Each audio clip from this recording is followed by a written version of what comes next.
আসসালামু আলাইকুম। আজকে আমরা এখানে এসেছি অবৈধ ইটভাটা যেগুলো স্থাপিত হয়েছে সেগুলোর বিরুদ্ধে অভিযান পরিচালনা করতে।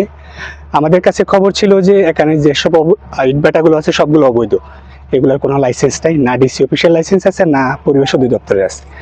আমরা এখানে আসার পর 4টা ইটভাটায় গিয়েছি, 4টার মধ্যে কোনোটারও কোনো লাইসেন্স নেই। জেলা প্রশাসক কার্যালয়ের লাইসেন্স নাই, পরিবেশ অধিদপ্তরের লাইসেন্স নাই। আর ওনারা যে এই যে কাঁচা মাটিগুলো যে নিয়ে আসতেছেন, এগুলোর জন্য ডিসি অফিসের পারমিশন লাগে।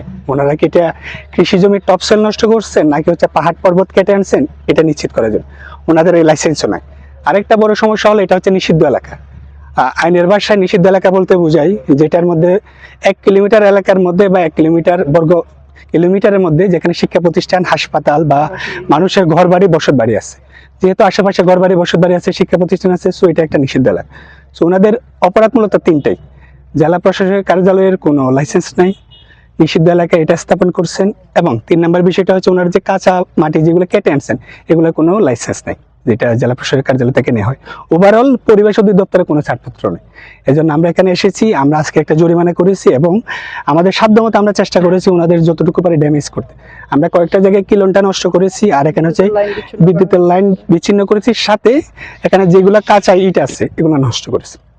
আর আমরা টোটাল 4টা অভিযান পরিচালনা করেছি, 4টা টোটাল অর্থদণ্ড 14 লক্ষ টাকা। আমরা ওদেরকে 1 মাস সময় দিয়েছি, 1 মাসের মধ্যে ওনাদেরকে লাইসেন্সগুলো নিতে হবে অথবা নবায়ন করতে হবে। কারণ হচ্ছে কয়েকটা ইটভাটা লাইসেন্স ছিল বাট নবায়ন করে নাই, হয়তো 8 বছর অথবা 10 বছর ধরে।